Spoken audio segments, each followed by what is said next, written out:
जब हम content optimisation की बात करते हैं तो हमने ये देखा कि हम कीवर्ड रिसर्च करते हैं और वही कीवर्ड रिसर्च करने के बाद हम ग्रुप्स बनाते हैं और ग्रुप्स को हम अपने कंटेंट में यूज़ करते हैं। लेकिन गूगल सिर्फ आपके कीवर्ड्स को ही नहीं देख रहा होता, वो पूरे कंटेंट को देख रहा होता है। इन पूरे कंटेंट में हमने सिर्फ अपने कीवर्ड्स यूज़ नहीं करने। अच्छी एसईओ तब होती है जब आप कीवर्ड्स से यूज़ करते ही हैं, जो कि प्रोमिनेंटली हमने डेंसिटी उसकी मेंटेन करनी है, लेकिन आप अपने कीवर्ड्स को सपोर्ट करने के लिए कुछ रिलेटेड वर्ड्स भी यूज़ करते हैं।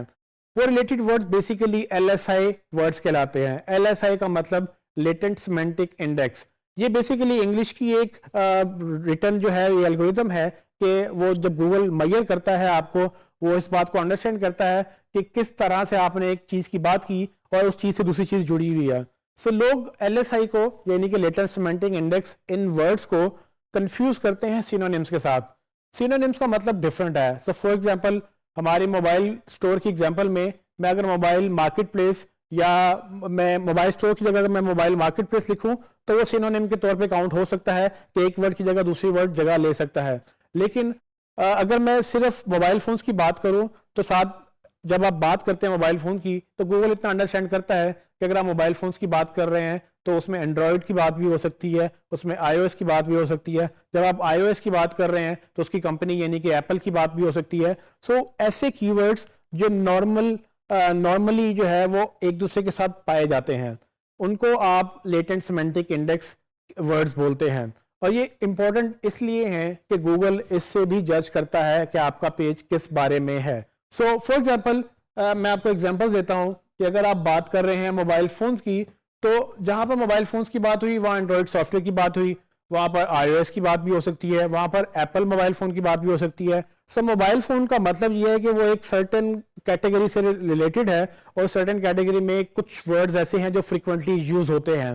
मोबाइल फोन से हट के हम अपैरल में बात करते हैं। गारमेंट्स में अगर आप देखें, जहां कुर्ते की बात हो रही है तो वहां पजामे की बात भी हो सकती है। सो अगर आप सिर्फ कुर्ता बेच रहे हैं तो जरूरी नहीं है कि आपने पूरे पेज के ऊपर सिर्फ कुर्ता ही वर्ड बार बार यूज करना है। आप कुर्ते के साथ आप गारमेंट्स लिख सकते हैं, आप पजामा लिखेंगे तो वो कुर्ता पजामा एक सेंस बनेगी।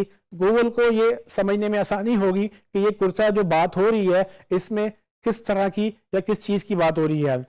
एक और बड़ा कंफ्यूजिंग वर्ड है जिसको बोलते हैं जावा। सो जावा अगर आप लिखें तो जावा बेसिकली इंडोनेशिया में एक आइलैंड का नाम भी है। जावा एक लैंग्वेज भी है जिसको जावास्क्रिप्ट या जावा दोनों बोलते हैं, और फिर जावा कॉफी भी है जो कि लोग पीते हैं। सो जावा जब कोई लिखे तो गूगल कैसे अंडरस्टैंड करे कि जावा लोगों ने कौन सा सर्च किया है। सो बेसिकली इसी प्रॉब्लम को सॉल्व करने के लिए गूगल बाकी वर्ड्स को भी देखता है। जब आप जावा लिखेंगे, अगर वो आइलैंड की बात हो रही है तो आप टूरिज्म भी लिखेंगे। जब आप टूरिज्म लिखेंगे तो गूगल समझ जाएगा कि ये जावा बेसिकली इंडोनेशिया में जो जावा आइलैंड है उसकी बात हो रही है। लेकिन अगर आप फॉर एग्जांपल जावा के साथ लैंग्वेज बात करेंगे, कोडिंग की बात करेंगे, प्रोग्रामिंग की बात करेंगे, तो गूगल ये समझ जाएगा कि ये जो जावा है ये बेसिकली जावा लैंग्वेज है जो कि कंप्यूटर प्रोग्रामिंग की एक लैंग्वेज है जिसमें प्रोग्राम लिखे जाते हैं। और इसी तरह से अगर आप जावा के साथ कॉफी की बात करें, पीने की बात करें, तो गूगल समझ सकेगा कि जावा जो है ये कॉफी वाला जावा है, ना कि कोई और जावा है। सो हमने ये मेक श्योर करना है कि अगर हम मोबाइल फोन की बात कर रहे हैं तो हम कोशिश ये करें कि हम उससे मिलते जुलते LSI कीवर्ड्स भी निकालें और जो है ना उनको हम उन पेजेस के ऊपर यूज करें। मुझे पता है अब आप ये पूछेंगे कि LSI कीवर्ड्स निकालते कैसे हैं। सो मैं आपके लिए उसके लिए भी एक हमने टूल ढूंढा हुआ है जो मैं चाहूंगा कि अगर आप उसको यूज करेंगे तो आप LSI कीवर्ड उसमें से निकाल सकते हैं। फॉर एग्जांपल अगर मैं मोबाइल फोन लिखूं तो कुछ इस तरह से LSI कीवर्ड्स निकलते हैं। इस टूल का नाम LSI ग्राफ है। ये एक पेड टूल है लेकिन ये कुछ फ्री सर्चेस देता है। इसके अलावा आप और भी टूल्स यूज कर सकते हैं, लेकिन मैं आपको लाइव डेमो इसी टूल का भी दिखाता हूं ताकि आपको ये समझ आ जाए कि किस तरह से आप इस टूल को यूज करते हुए रिलेटेड कीवर्ड्स यानी कि LSI कीवर्ड्स निकाल सकते हैं।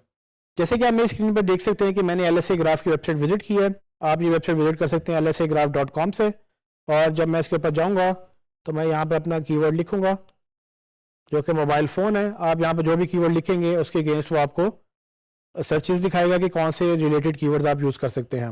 इसको मैं वेरीफाई करने के लिए यहाँ पे क्लिक करूंगा। जब आप इसको वेरीफाई कर लेंगे तो आप यहाँ से जनरेट का बटन प्रेस करेंगे तो वो मोबाइल फोन के अगेंस्ट एक एनालिसिस करेगा और वो आपको बताएगा कि इस वर्ड के साथ नॉर्मली और कौन कौन से वर्ड यूज हो सकते हैं।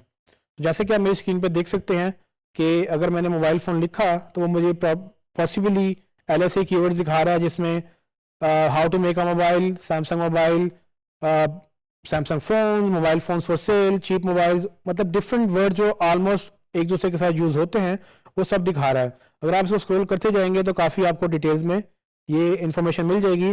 सो आप कोशिश ये करें कि जब आप कोई पेज पे मोबाइल फ़ोन के अगेंस्ट ऑप्टिमाइज कर रहे हैं वो पेज, तो उसमें ये वर्ड्स भी यूज़ करें। जैसे कि आपने देखा कि LSA ग्राफ के ज़रिए मैंने रिलेटेड वर्ड्स निकाले जो कि LSA कीवर्ड्स कहलाते हैं, और मैं अगर अपना पेज मोबाइल फ़ोन्स के अगेंस्ट ऑप्टिमाइज करूँगा तो मैं चाहूँगा कि मैं इन कीवर्ड्स को भी यूज़ करूँ ताकि गूगल को ये अंडरस्टैंडिंग हो जाए कि अगर मैं मोबाइल फ़ोन्स की बात कर रहा हूँ तो मैं मोबाइल फ़ोन से रिलेटेड और भी वर्ड्स उस पर यूज़ कर रहा हूँ। ये नेचुरल बिहेवियर में भी ऐसा ही होता है और गूगल भी यही चाहता है कि अगर आप इसको बिल्कुल नेचुरल वे में ऑप्टिमाइजेशन करें तो वो भी आपको पसंद करेगा, वो भी आपको पेनलाइज या पेनल्टी नहीं डालेगा, क्योंकि उसको ये लगता है कि अगर आप ज़्यादा जोर लगाएंगे, अगर आप ज़बरदस्ती करेंगे कंटेंट में कीवर्ड डालने की, तो हो सकता है कि वो आपको पसंद ना करे और वो आपको पेनलाइज करे, यानी कि आपकी रैंकिंग ड्रॉप कर दे। सो आपने ये ध्यान रखना है कि जब आप कोई भी कीवर्ड यूज़ करें उसके आप LSA वर्ड्स भी निकाल लें। कोई भी आप फ्री टूल यूज़ कर सकते हैं और उस तरह से आप LSA वर्ड्स यूज़ करके अपने पेज में उसको उसी तरह से ऑप्टिमाइज कर सकते हैं।